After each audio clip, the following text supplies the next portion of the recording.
Hello everyone, welcome to this channel CSIR 9 life science. और इसमें आज से हम एक सीरीज़ शुरू करने जाएंगे जो कि यूपी पीजीटी टीजीटी एग्ज़ाम्स के लिए है। आप इसको CSIR के लिए भी पढ़ सकते हैं। मैं एक डिटेल वीडियो बनाऊंगी, तो आप पे डिपेंड है आप उसको किस तरीके से पढ़ना चाहते हैं।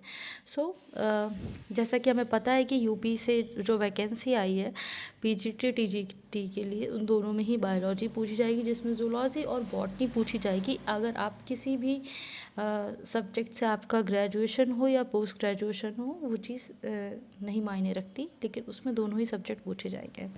तो आज से हम स्टार्ट करेंगे जूलॉजी, और उसमें सबसे पहला टॉपिक जो है वो है टेक्सोनॉमी। लेकिन टेक्सोनॉमी को ना लेते हुए हम सबसे पहले प्रोटोजोआ से स्टार्ट करेंगे। तो स्टार्ट करते हैं।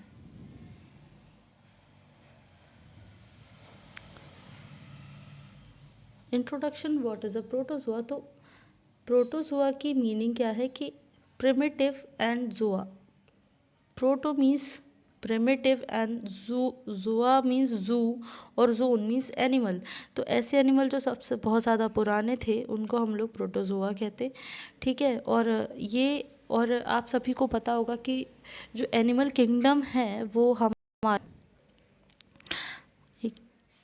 एनिमल किंगडम वो दो चीज़ों में डिवाइड है, कॉर्डेटा और नॉन कॉर्डेटा। तो सबसे पहले कौन आते और इसमें क्या होता, कॉर्डेटा जो वर्टिब्रेट्स भी कहलाते और नॉन कॉर्डेटा जो इनवर्टिब्रेट्स कहलाते, ठीक है। तो सबसे पहले जो लोअर ऑर्गेनिजम्स होते वो इनवर्टिब्रेट से शुरू होते। इनवर्टिब्रेट के फाइलम के बाद इधर पे कॉर्डेटा और वर्टिब्रेट शुरू होते। तो जो फर्स्ट फाइलम है एनिमल किंगडम का वो है प्रोटोजोआ।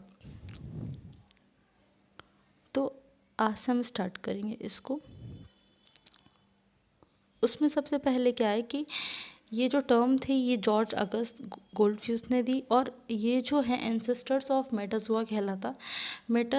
जब हम लोग एनिमल किंगडम के क्लासिफिकेशन को देखें तो पता चलेगा कि प्रोटोजोआ और मेटाजोआ जो हैं वो बहुत ही क्लोजली रिलेटेड है, पर उनमें एक बेसिक डिफरेंस क्या है कि प्रोटोजोआ है वो यूनिसेलुलर एनिमल ऑर्गेनिजम्स है, जबकि जो मेटाजोआ है वो मल्टी सेलुलर है। तो एक ये बेसिक डिफरेंस की वजह से प्रोटोजोआ एक पूरा सेपरेट ग्रुप बन जाता, और प्रोटोजोआ में केवल ये अमीबा वाले जो ग्रुप है वो सारे आते हैं, और जो मेटाजोआ है वहाँ से पॉरीफेरा के फाइलम शुरू हो जाएंगे। तो ऐसे ऑर्गेनिजम्स जो माइक्रोस्कोपिक हैं, ए सेलुलर हैं, और जिनको हम जो कॉलोनी में रहते और विदाउट कॉलोनी भी रह सॉलिटरी भी रह सकते, उनको हम प्रोटोजोअन्स बोलेंगे, जो सबसे पहले इनवर्टिब्रेट्स फाइलम्स में आते हैं, ठीक है। अब उसके बाद इनके कैरेक्टर क्या है कि ये इनकी कम से कम 50,000 से भी ज़्यादा स्पीसीज इनकी ढूंढ ऑलरेडी डिस्कवर्ड हो चुकी है। उसके बाद क्या है, इनकी दो लाइफ फॉर्म रहती हैं। एक तो फ्री लिविंग जो कि कैसी रहती, एक्वाटिक फ्रेश वाटर और सी वाटर, और दूसरे कैसी रहती, पैरासिटिक, ठीक है। और इनके बहुत सारे हैबिटेट पाए जा सकते, जैसे कि मेनली जो नॉर्मल ये मडी एरिया और पॉन्ड्स और स्ट्रीम्स, इन ऐसी जगहों पे पाए जाते हैं। तो they are usually microscopic, yes. इनको हम केवल माइक्रोस्कोप की हेल्प से देख सकते, और उसके बिना देखना पॉसिबल नहीं रहता।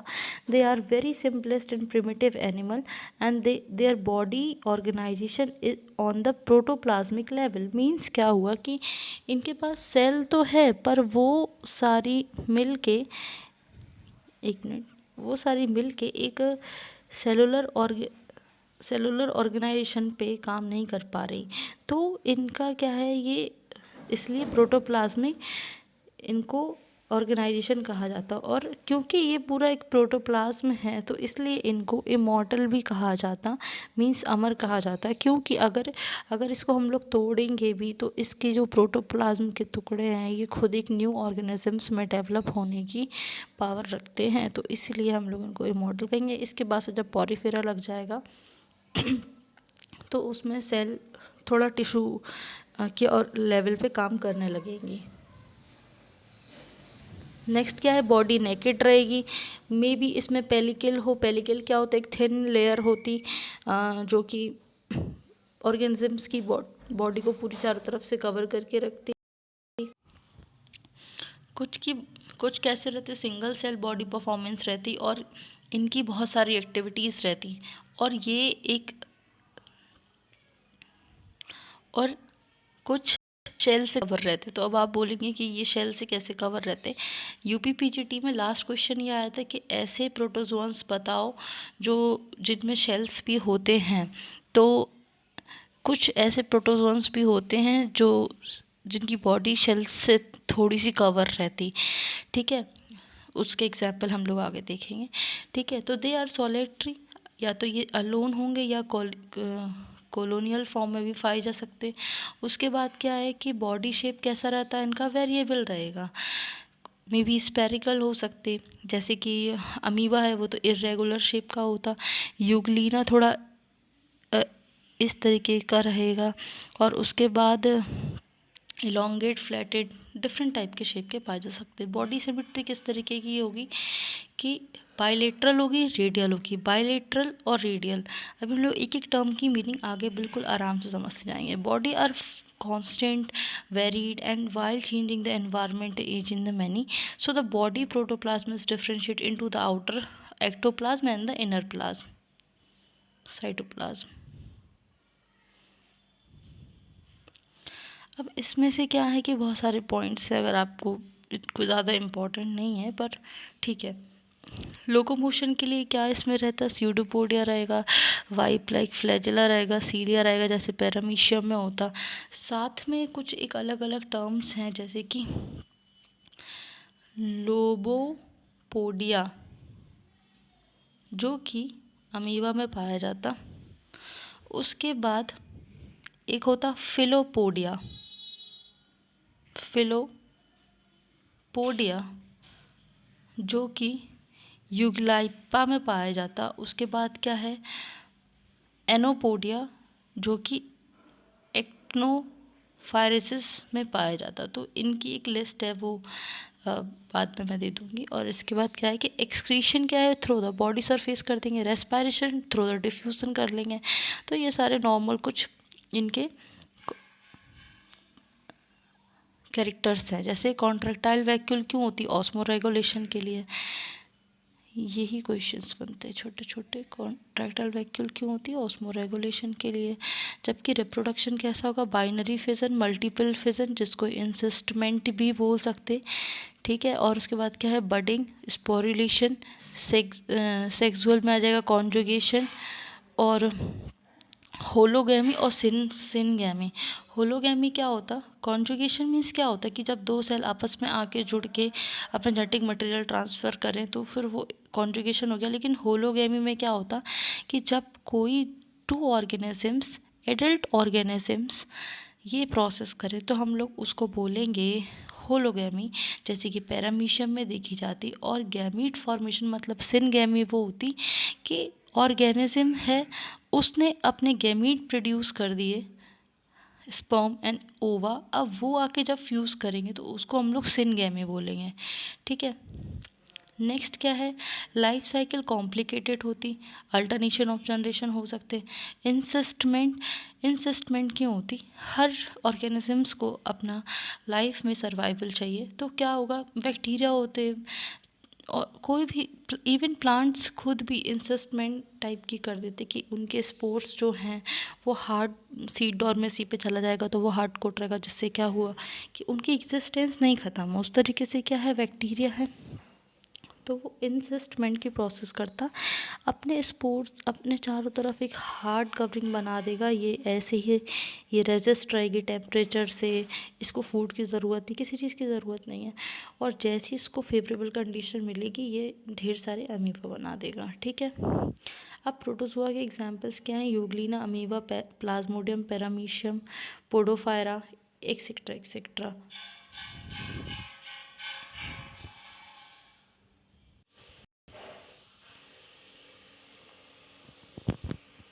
नेक्स्ट ये कुछ एग्जाम्पल्स हैं। This is euglena, plasmodium, amoeba under the microscope, paramecium etcetera. अब हम बात करेंगे क्लासिफिकेशन की। तो why we need classify the organism, उसकी वजह से क्या हो कि एक क्लासिफिकेशन एक ऐसी मेथड है जिसकी वजह से कभी भी कोई कन्फ्यूज़न नहीं हो सकता। इवन हमें ये भी पता चल सकता है कि उस ऑर्गेनिजम्स के पर्टिकुलर एंसेस्टर्स क्या थे, वो कहाँ से उनका इवोल्यूशन हुआ। और जो इस क्लासिफिकेशन को कई तरीके की क्लासिफिकेशन है, वो जब हम टेक्सोनॉमी पढ़ेंगे हम उसमें वो सारी चीज़ें बहुत डिटेल कवर करेंगे कि थ्री किंगडम क्लासिफिकेशन, फिर उसके बाद ये 5 किंगडम आया, उसके बाद 7 किंगडम भी था। तो इसमें जो था, जो मोस्ट एक्सेप्टेड क्लासिफिकेशन है वो है 5 किंगडम क्लासिफिकेशन, जो कि R.H. व्हिटेकर ने दिया था। ठीक है, जिसमें सबसे पहला ग्रुप है मोनेरा, फिर है प्रोटिस्टा जिसमें प्रोटिस्टा, उसके बाद क्या है फिर यूकैरियोटिक, फिर है प्लांट्स, एनिमल एंड फंजाई। ठीक है, और ये सारे कैसे हैं, यूकैरियोट्स हैं, और ये इन्होंने क्लासिफिकेशन दिया। अब उसके बाद सबसे पहले क्या है, एनिमल किंगडम जब हम लेंगे इसका, तो एनिमल किंगडम में सबसे पहले आता है प्रोटोजोआ और मेटाजोआ। प्रोटोजोआ ऐसे ऑर्गेनिजम्स हैं जो यूनिसेलुलर होते हैं, और मेटाजोआ ऐसे हैं जो मल्टीसेलुलर। उसके बाद मेटाजोआ में इंफ्रा किंगडम्स हैं, जो कि कौन सा है, मीजोजोआ, पैराजोआ एंड एंटेरोजोआ। प्रोटोजोआ कैसे यूनिसेलुलर हैं, इसी में प्रोटोजोआ आ जाएगा, और अमीबा, यूग्लिया, जितने भी ऑर्गेनिजम्स हैं वो सब आएंगे। अब जो मेटाजोआ है, मेटाजोआ की ये 3 इंफ्रा किंगडम्स हैं, जिसमें जो एंटेरोजोआ है उससे ये क्लासेस लगेगी, रेडिएटा और बाइलेटरी। तो उसके बाद सारे पॉरीफेरा के बाद जितने भी फाइलम्स हैं वो शुरू होंगे। तो सबसे पहले एक बात ये आती कि हम सभी ने सुना होगा कॉर्डेटा और नॉन कॉर्डेटा। इन दोनों के बीच सबसे बड़ा बेसिक डिफरेंस क्या है कि कॉर्डेटा ऐसे ऑर्गेनिजम्स होते जिनमें नोटोकॉर्ड उनके लाइफ की, एक मिनट, कॉर्डेटा नॉन कॉर्डेटा की भी सबको डिफरेंस पता है। कॉर्डेटा ऐसे ऑर्गेनिजम्स होते जिसमें उनके लाइफ फॉर्म में किसी भी पीरियड में उनकी बॉडी के अंदर नोटोकॉर्ड प्रेजेंट रहती। ठीक है, और जो नॉन कॉर्डेटा रहते उनके अंदर कभी भी नोटोकॉर्ड प्रेजेंट नहीं रहती। ये डिफरेंस सबको समझ में आता है कॉर्डेटा नॉन कॉर्डेटा का। बट हमने हमेशा सुना होगा कि कॉर्डेटा को ही हम लोग वर्टिब्रेट्स कह देते और नॉन कॉर्डेटा को हम लोग इनवर्टिब्रेट्स कह देते। तो एक ये बहुत कॉमन है, पर कॉर्डेटा और वर्टिब्रेट्स एंड नॉन कॉर्डेटा और इनवर्टिब्रेट्स, इनके बीच मुझे डिफरेंस कौन बता सकता। ठीक है, और मैं इसका डिफरेंस वीडियो के लास्ट में बताऊंगी। फिर से सुन लीजिए क्या कि वर्टिब्रेट और कॉर्डेटा में क्या डिफरेंस है, और नॉन कॉर्डेटा और इनवर्टिब्रेट्स, इन दोनों के बीच का डिफरेंस और इन दोनों के बीच का डिफरेंस। जिसे पता हो तो वो कमेंट सेक्शन में टाइप कर सकते हैं। ठीक है, उसके बाद जो मीजोजोआ है, इसमें मोस्टली पैरासाइट्स आ जाते हैं। पैराजोआ में पॉरीफेरा आ जाएगा, और एंटेरोजोआ 2 डिवीज़न में डिवाइड होगा, जिसमें से एक है रेडिएटा और दूसरा है बाइलेटेरिया। मतलब क्या हुआ कि रेडिएटा में ऐसे ऑर्गेनिजम्स आएंगे जिनके ऑर्गन टिश्यू लेवल पे हैं, टिश्यू ग्रेड लेवल पे हैं, ठीक है। और बाइलेट्रिया क्यों कह दिया कि उसमें जो उनके अंदर की जो होती वो ट्रिप्लोब्लास्टिक ऑर्गेनिजम्स कहलाएंगे, तो उनमें बाइलेट्रिया आ गया। अब इसके कुछ ग्रुप्स हैं, तो रेडिएटा में कौन कौन से आ गए, एक आ गया ये निडेरिया, और एक यहाँ पे लिखा टीनोफोरा, CTNEPHORA,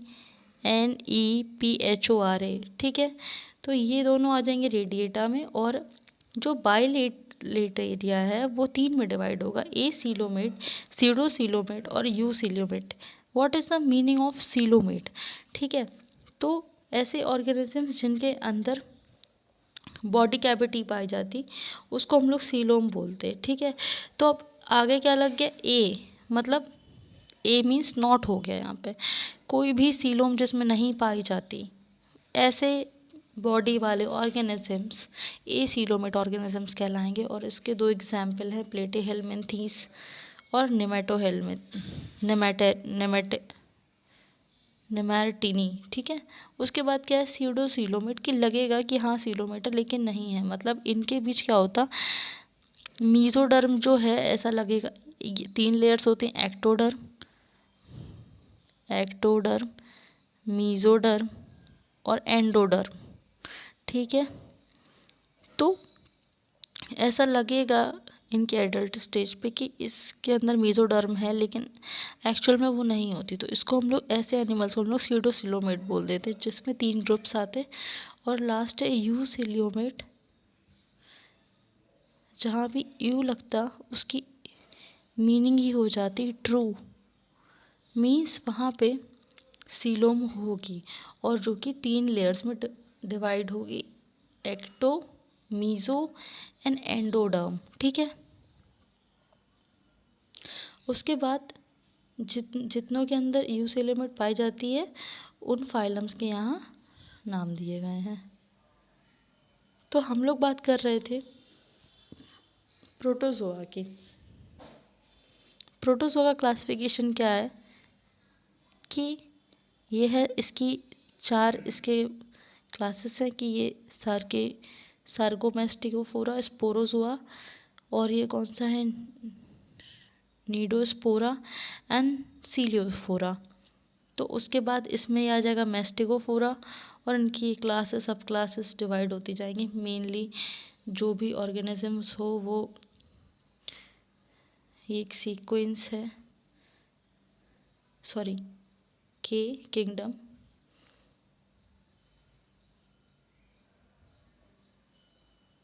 ऑफ GS, मतलब क्या हुआ, किंगडम, फिर आएगा फाइलम, फिर आएगा क्लास, उसके बाद आता ऑर्डर, और उसके बाद आता फैमिली, उसके बाद आता जीनस एंड देन स्पीसीज, ठीक है। कई ऐसे एग्जाम्स हैं उनमें सीक्वेंस पूछ लेते हैं, कॉमन चीज़ है पर फिर भी।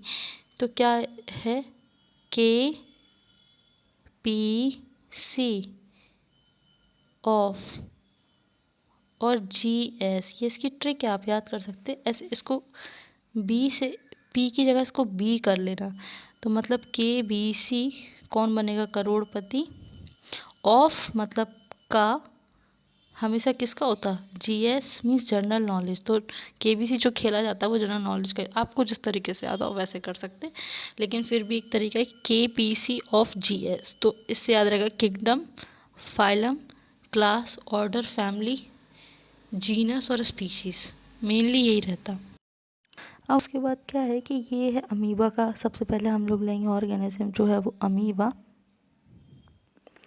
जिसका क्लासिफिकेशन है, जस्ट जिसका क्लासिफिकेशन है, फाइलम उसका प्रोटोजोआ है, उसके बाद सब फाइलम इसका सार्कोमेस्टिकोफोरा है, फिर सार्कोडेना है, उसके बाद रीजोपीडी क्लास, सब क्लास, ऑर्डर, जीनस, स्पीशीज, ठीक है। प्रोटियस, तो अमीबा प्रोटियस की बात करेंगे कि ये मोस्ट कॉमन फॉर्म है। Structure of amoeba. अमीबा होता कैसा है, इसका कोई शेप नहीं है, it is irregular in shape. और अगर हम बात करेंगे इसके शेप की, तो ये कभी भी कैसी भी बदलता रहता। सबसे पहली लेयर इसमें क्या है, प्लाज्मा लेमा। क्यों? क्योंकि इसमें कोई भी पेलिकल या सेल वॉल नहीं पाई जाती, इसलिए इसको प्लाज्मा लेयर कवर करके रखती। Next is contractile vacuole. ये भी एक बहुत इंपॉर्टेंट पार्ट है which takes place in the osmoregulation. Means ये वाटर लेवल को सेल के अंदर मेंटेन करके रखती। Next mitochondria, endoplasmic reticulum, nucleus, food vacuole जिसमें वो फूड स्टोर करके रखेगा, स्यूडोपोडिया फॉर द लोकोमोशन, इसकी सहायता से वो चलता है। एक इसमें एक हाइलैंड लेयर पाई जाती है जो मेन रोल करेगी लोकोमोशन में। जब अमीबा चलेगा तो ये हाइलैंड लेयर एक हाइलैंड कैप बनाएगी, जिसकी वजह से अमीबा में स्यूडोपोडिया क्रिएट होगा और वो आसानी से आगे जा पाएगा। और नेक्स्ट ये इसका प्लाज्मा जेल है, ये भी आपको इन दोनों के बीच डिफरेंस समझ में आएगा।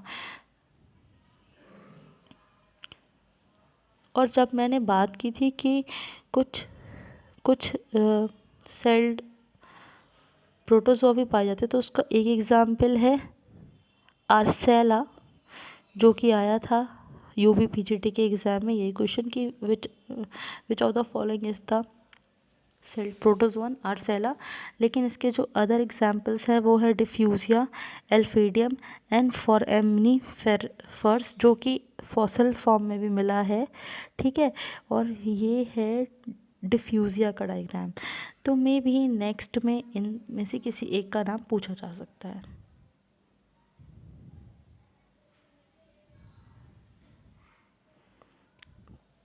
अब बात ये है कि और जितने भी अगर हम बात करें, सबसे पहले हैबिटेट की बात कर लेते हैं।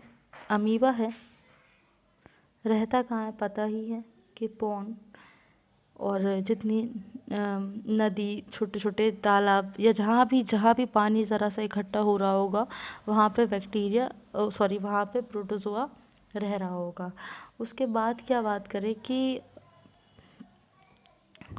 ठीक है, उसके अब वहाँ तो वो नेचुरली पाया जाता है, लेकिन अगर हमें स्टडी करनी, हमें उसको लैब में कल्चर करना, तो हम कैसे करेंगे? ठीक है, तो उसके लिए एक ही ट्रिक है जिसको बोलते hay influenza, hay infusion agar. Just a second,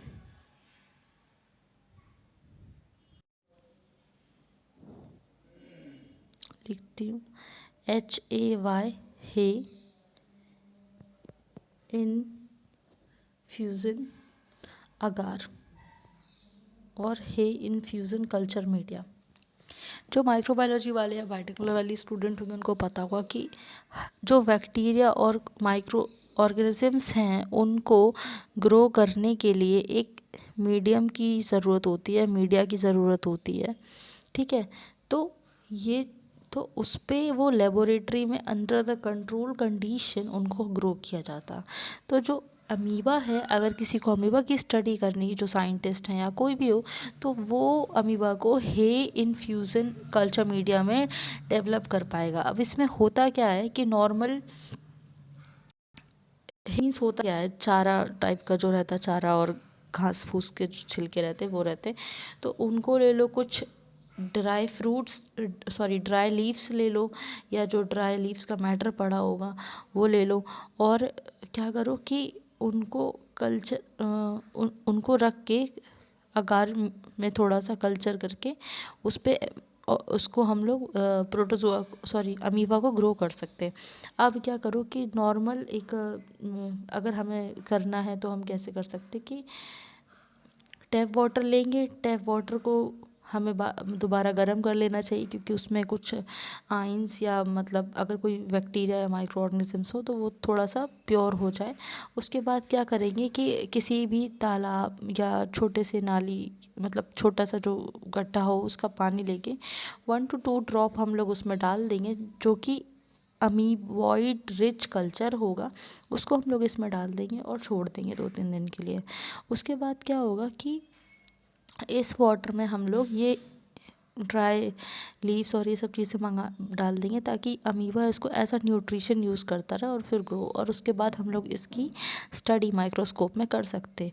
तो एक ये क्वेश्चन बन सकता है कि अगर हमें अमीबा देखना हो तो हम लोग मेनली जब अमीबा की स्टडी करेंगे तो फेस कॉन्ट्रास्ट माइक्रोस्कोप में स्टडी करते हैं। बहुत टाइप के माइक्रोस्कोप्स होते हैं, तो बैक्टीरिया की फेस कॉन्ट्रास्ट में करते हैं, क्योंकि फेस कॉन्ट्रास्ट माइक्रोस्कोप से हम सेल की मोटिलिटी या सेल को चलते फिरते हुए हम लोग उसको आसानी से देख सकते हैं, लिविंग सेल को देख सकते हैं इन शॉर्ट। तो फिर हम लोग इसका यूज़ करते हैं। अब यही कैरेक्टर्स आ गए, कहाँ है, lakes, spring, slow running water, shape उसका यूनिसेलुलर ऑर्गेनिज्म है, 250 से लेके इतने से इतने तक का इसका शेप रहता। बाकी कैसा है, दिखता नहीं है नेकेड आई से, और ट्रांसपेरेंट नहीं ट्रांसल्यूसेंट रहता है। ये मतलब कि सेमी सॉलिड स्टेट में थोड़ा सा वो रहेगा, जली लाइक स्ट्रक्चर में रहेगा, तो क्लियर एकदम ट्रांसपेरेंट नहीं रहता, तो हल्का ट्रांसपेरेंट रहता है, उसको हम लोग सेमी ल्यूसिड बोलेंगे। उसके बाद क्या किया, उसके पास कोई फिक्स शेप नहीं है, आउटलाइन बॉडी उसकी कोई है नहीं, इसलिए वो कंटिन्यूसली चेंज करता रहता, अपनी स्ट्रक्चर कैसा भी बनता रहता, तो उससे उसको कोई प्रॉब्लम नहीं है। उसमें होता क्या है, स्यूडोपोडिया। स्यूडोपोडिया की मीनिंग क्या है कि स्यूडो मीन्स फॉल्स और पोडिया मीन्स फूड, मतलब कि वो पैर होते नहीं है लेकिन उसको चलने में हेल्प करेंगे। जो उसका साइटोप्लाज्म है उसकी हेल्प से ये बार बार स्यूडोपोडिया बनते रहते और बिगड़ते रहते, तो ये उनको चलने में हेल्प करते। And they don't have fix shape, they are irregular, they are false feet and movement to engulf the prey and they, हाँ, तो एक तो ये लोकोमोशन में हेल्प कर रहे हैं,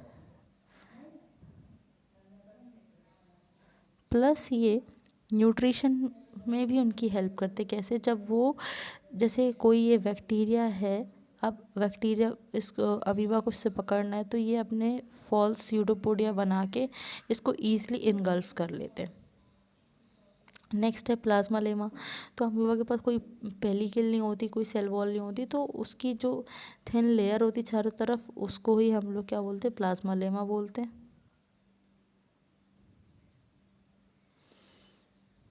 और वो बहुत ज़्यादा थिन होती। उसके बाद नेक्स्ट क्या है, साइटोप्लाज्म। साइटोप्लाज्म दो चीज़ों में बटा, ectoplasm, endoplasm. What is the meaning of ecto, means outer, मतलब जो बाहर की तरफ है, ऐसा साइटोप्लाज्म, और एंडो मीन्स अंदर की तरफ है, ठीक है। तो जैसे ये अब जब हम लोग एंटामीबा पढ़ेंगे तो उसमें एकदम क्लियरली समझ में आता है कि ये जो है उसका एंडोप्लाज्म है और ये उसका एक्टोप्लाज्म है और ये उसका एंडोप्लाज्म है। तो इसमें क्या होता, तो ये दोनों चीज़ें होती हैं और इनकी अपनी एक अलग प्रॉपर्टी रहती है। एक्टोप्लाज्म जो है वो आउटर क्लीन थिन और ट्रांसपेरेंट लेयर बनाएगा, जबकि और जो भी बाहरी मतलब उसको इन्वायरमेंट से प्रोटेक्ट करके रखेगा और एक शेप देगा, और जब स्यूडोपोडिया बनेंगे तो उसमें उनकी हेल्प करेगा। वेयर इज द एंडोप्लाज्म कब हेल्प करेगा, जब अमीबा जो है अमीबा के अंदर फूड स्टोर करना, फूड वैक्यूल, वाटर गैन्यूल और जितनी भी सेलुलर ऑर्गेनेल्स होते हैं वो सारे एंडोप्लाज्म कंटेन करके रखेगा। So this is the endoplasm. Endoplasm में क्या हुआ, is completely surrounded by ectoplasm and endoplasm form a bulk of the animal. It's a fluid like और ग्रैन्यूल और द सेमी ट्रांसपेरेंट, ठीक है।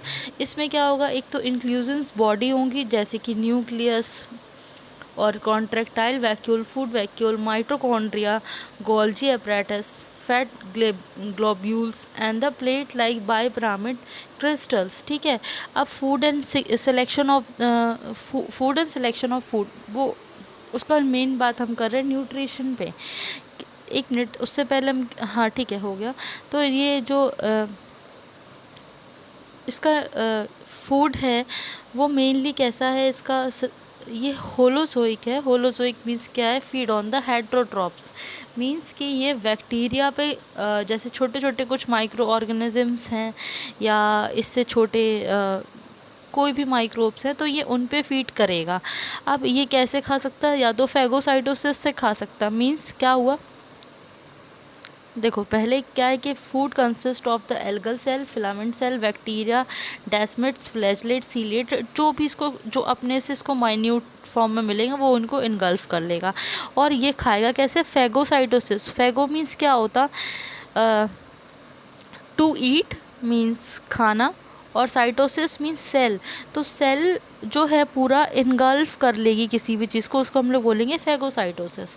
अब बैक्टीरिया में जो खाने का तरीका होता वो उसमें उसकी सारी चीज़ें इन्वॉल्व होंगी, जैसे इंजेक्शन, उसके बाद उसका डाइजेशन, फिर उसमें एब्जॉर्ब कैसे होगा खाना, और फिर इजेक्शन कैसे होगा। ठीक है, तो वो सारी चीज़ें हम देखते हैं। तो ये मेनली क्या है, ये उस बैक्टीरिया नॉट बैक्टीरिया, अमीबा।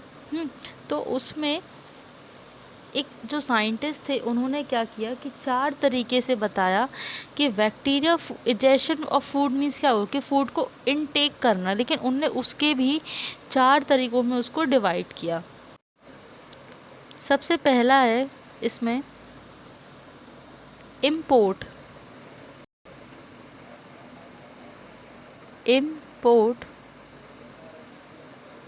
जिसमें क्या होता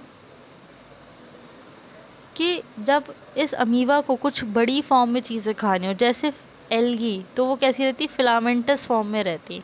ठीक है, तो अगर उसको वैसे खाना हो तो वो क्या करेगा कि जैसे उसका एग्जाम्पल है ये कि जब बैक्टीरिया को एल्गल फॉर्म खानी, तो ये जो एल्गल फिलामेंट है ये इसकी प्लाज्मा लेमा को रप्चर करते हुए अंदर तक आ जाएगा, और इस प्रोसेस को हम लोग बोलेंगे इम्पोर्ट। ये है इम्पोर्ट।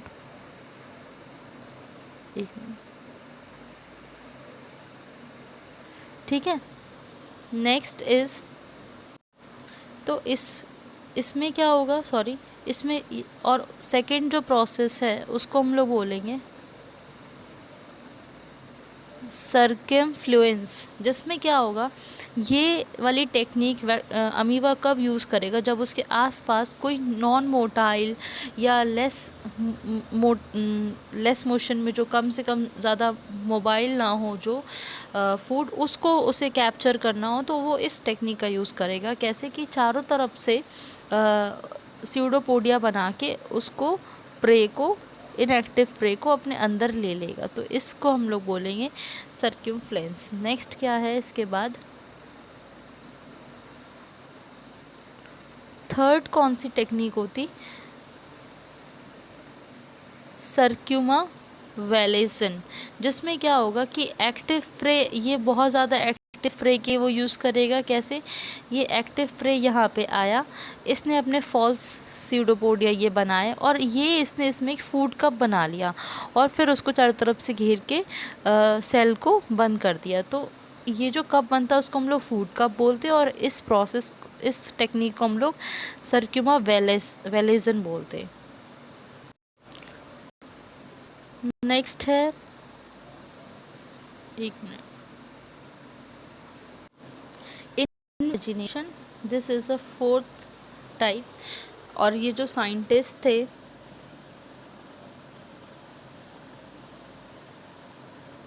रुम्पलर, RHUMBLER,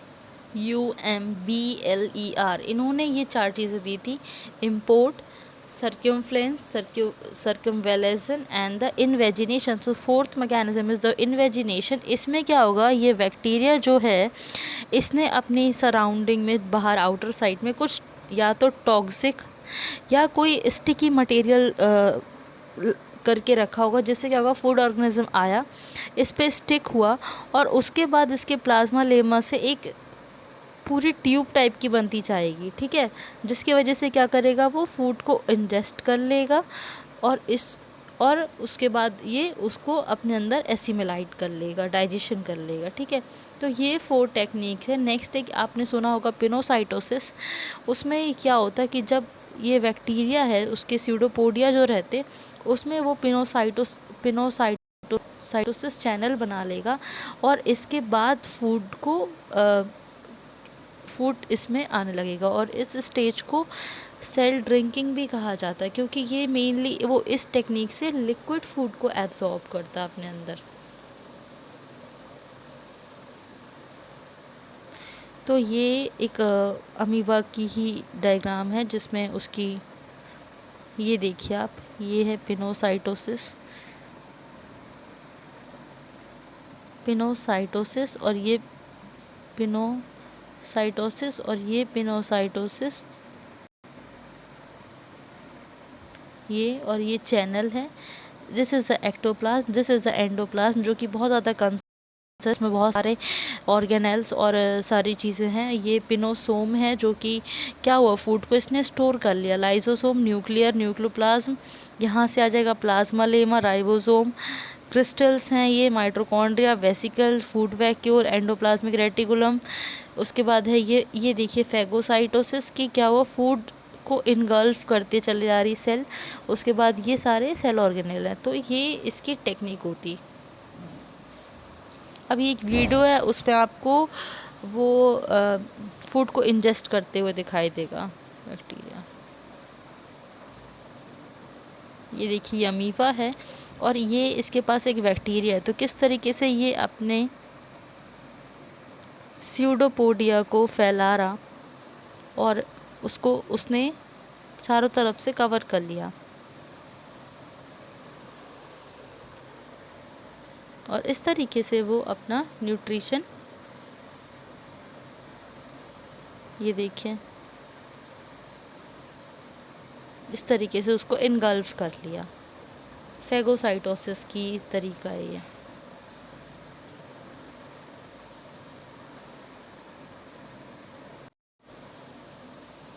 नेक्स्ट हम बात करेंगे उसके ऑस्मोरेगुलेशन पे।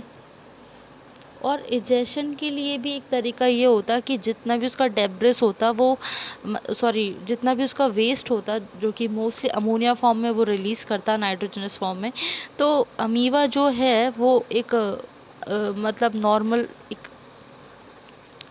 वैक्यूल टाइप की बना के उसका कर देगा। उसकी कुछ खास ऐसी मैकेनिज़म्स नहीं अभी तक कुछ डिस्कवर हुई, तो इसलिए उसके बारे में ज़्यादा कुछ ऐसे बात नहीं करते। नेक्स्ट है ऑस्मोरेगुलेशन। तो ऑस्मोरेगुलेशन क्या होता कि the process is done for the balancing of water get inside the cell through the endoosmosis. Endoosmosis means क्या, inside and the process of the osmosis. तो contractile vacuole क्या करती, वाटर को बैलेंस करके रखती है एक अमीबॉइड सेल में। और ये क्या करती, जब अगर अंदर अगर बाहर कॉन्सेंट्रेशन ज़्यादा है, अंदर कम है, तो वो उसको अंदर ले लेगा, और जब नहीं है तो कर देगा। तो जब कॉन्ट्रैक्टाइल वैक्यूल एंडोप्लाज्म में होती, ये पता है हमें, लेकिन जब वो फ्रेश वाटर में हो तो अमीबा क्या करेगा, कॉन्ट्रैक्टाइल वैक्यूल को डेवलप कर लेगा ताकि वो अपनी सेल के अंदर का वाटर जो है वो बाहर ट्रांसफ़र करता जाए। अगर वो ऐसा नहीं करेगा तो क्या होगा, बार बार बैक्टीरिया आ रही है, ये अमीबा की बात चल रही। तो अमीबा जो है उसकी सेल रप्चर हो जाएगी, और अगर वो सॉल्टी वाटर में है कहीं भी तो उसकी कॉन्ट्रैक्टाइल वैक्यूल डिसअपियर रहेगी, क्योंकि उसको फिर ऑस्मोसिस करने की ज़रूरत नहीं है। तो मेन फंक्शन कॉन्ट्रैक्टाइल वैक्यूल का यही होता है, ऑस्मोरेगुलेशन, और प्लस जितने भी नाइट्रोजनस वेस्ट हैं और तो उनको वो एक्सक्रीट कर देता।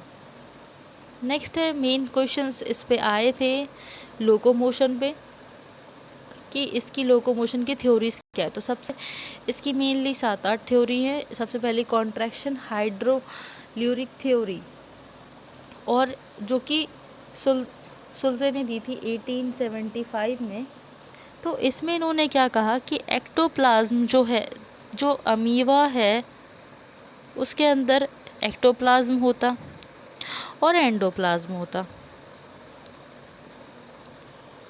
तो इन्होंने कहा कि जो अमीबा है वो क्या करता, एक्टोप्लाज्म पोस्टीरियर एंड पे कॉन्ट्रैक्ट करेगा। तो ये इसका पोस्टीरियर एंड है, तो जब यहाँ पे ये कॉन्ट्रैक्ट होगा मतलब कि और सिकुड़ता जाएगा, तो इधर का जो एंडोप्लाज्म है वो आगे की तरफ सब जाएगा, ठीक है।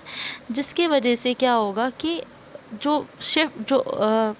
अंदर की साइटोप्लाज्म है वो आगे की तरफ शिफ्ट होगी और उसके स्यूडोपोडिया बनने लगेंगे अमीबा के, और जिसकी वजह से वो क्या होगा, मूव करेगा। तो ये इनकी फर्स्ट थ्योरी थी। उसके बाद नेक्स्ट क्या है, सरफेस टेंशन थ्योरी, जो बर्थोल्ड ने दी 1886 में। उन्होंने क्या कहा कि सरफेस टेंशन सेल के जो चारों तरफ है वो मतलब बाहर जो फिज़िकल इन्वायरमेंट है वहाँ पे कोई ना कोई सरफेस मतलब वहाँ पे सरफेस टेंशन होता है, ठीक है। तो ये कह रहे हैं कि with the movement of the fluid globule, तो इन्होंने कहा कि जो अमीबा के अंदर फूड ग्लोब्यूल हैं वो उस तरफ शिफ्ट होंगे जहाँ पे सरफेस टेंशन बहुत कम है, तो इससे अमीबा की मूवमेंट होगी। नेक्स्ट क्या है, रोलिंग मूवमेंट थ्योरी।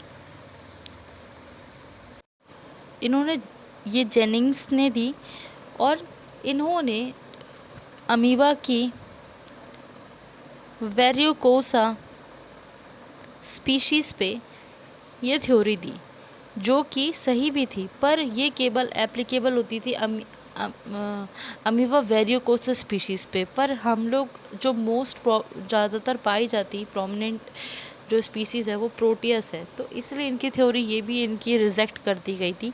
तो इन्होंने क्या करा, इन्होंने कहा कि एक अमीबा है और उसके सरफेस में हम लोग ऊपर एक कार्बन पार्टिकल लगा देंगे, तो क्या होगा कि जो इसका अंदर का साइटोप्लाज्म है वो इसको नीचे की तरफ धकेलेगा, तो ये नेक्स्ट में ये नीचे आ जाएगा ऐसे।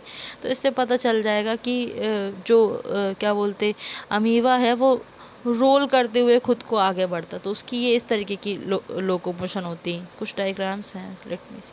हाँ, तो ये सॉल्जेल थ्योरी है। हाँ, ये देखिए, ये दी थी जेनिंग्स ने रोलिंग मूवमेंट थ्योरी, जिसमें ये अमीबा है उसके ऊपर ये कार्बन पार्टिकल रख दिया और वो सबस्ट्रेटम ऐसे रोल होते हुए जाता जाएगा, ठीक है। नेक्स्ट क्या है, ये है वॉकिंग थ्योरी,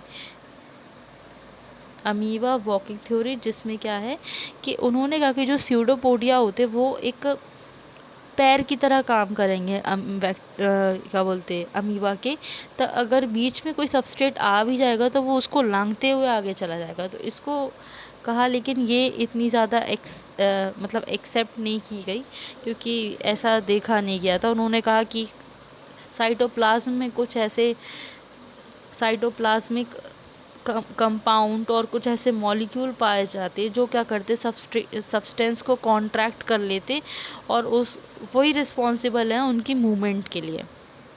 नेक्स्ट थी सॉल्जेल थ्योरी, हाँ, जो कि मास्ट ने दी थी और ये बहुत ज़्यादा एक्सेप्टेड थी एक लेवल पे, ठीक है। तो इसमें उन्होंने क्या कहा कि जो अमीबा में साइटोप्लाज्म पाया जाता उसको हम वो दो हिस्सों में बटा रहता है। एक्टोप्लाज्म जो क्लियर होता है वो एक्टोप्लाज्म है, जो ग्रैनुलर है वो एंडोप्लाज्म है।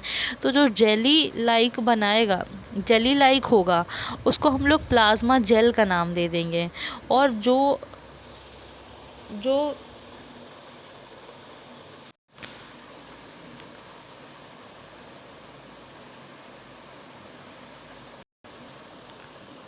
एक इसमें होता प्लाज्मा जेल और एक इसमें होता प्लाज्मा सॉल, ठीक है। तो जो प्लाज्मा जेल होगा वो कौन सा होगा, इनर वाला, इनर फ्लूइड का पार्ट होगा, वो प्लाज्मा सॉल होगा इनर वाला। और जो जेली लाइक होगा वो कौन सा होगा, प्लाज्मा जेल होगा। तो उन्होंने कहा ये दोनों इंटर कन्वर्जन फॉर्म हैं, आपस में इंटर कन्वर्ट होती रहेंगी, प्लस क्या होगा कि ये इसकी मूवमेंट में हेल्प करेगी। ये पीछे से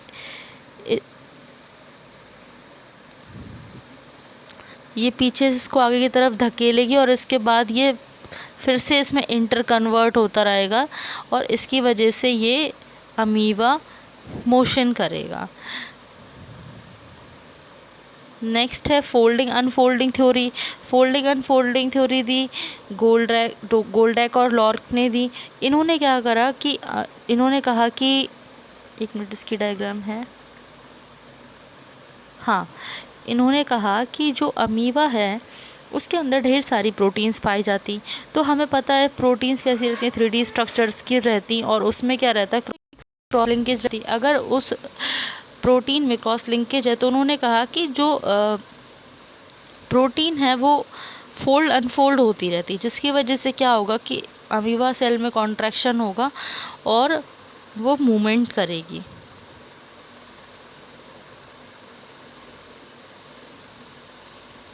नेक्स्ट है फ्रंट और फाउंटेन जोन थ्योरी, ये एलन ने दी, और ये reversible gel solve theory. Theory के अंदर क्या था ये कोई नहीं पूछेगा, लेकिन हाँ उनके साइंटिस्ट और शायद आ सकते, तो ये इसलिए इम्पोर्टेंट है। नेक्स्ट है रिप्रोडक्शन। तो रिप्रोडक्शन मेनली कैसा होता, बाइनरी फिजन से, जिसमें कैरियोकाइनेसिस मीन्स सबसे पहले कैरियोस मीन्स होता न्यूक्लियस, काइनेसिस मीन्स डिवाइड हो गया, सबसे पहले न्यूक्लियस डिवाइड होगा, उसके बाद साइटोप्लाज्म डिवाइड होगा और ये 2 डॉटर सेल्स बन जाएंगे।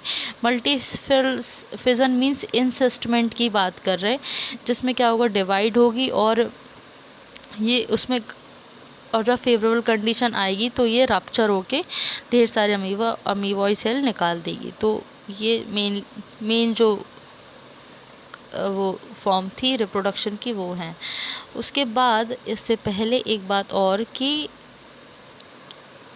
कॉर्डेटा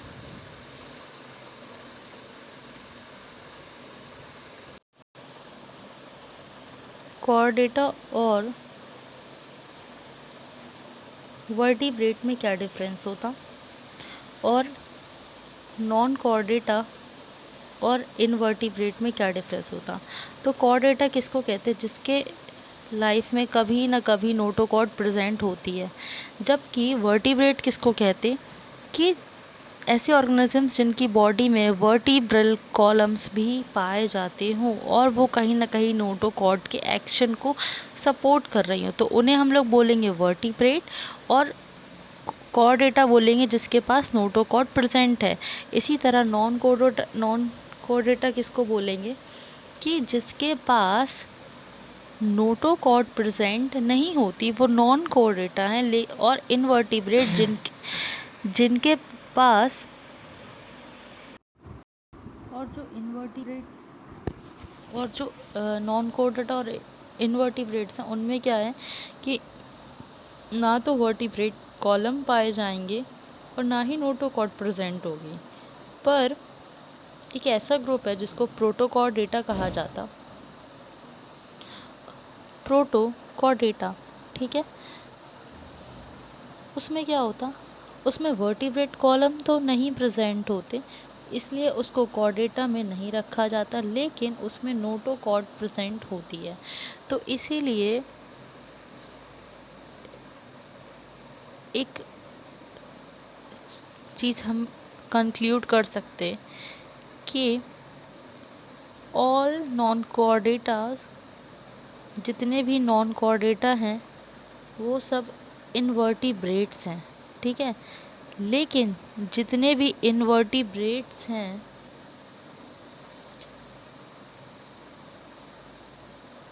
वो सारे नॉन कॉर्डेटा नहीं हैं, ठीक है।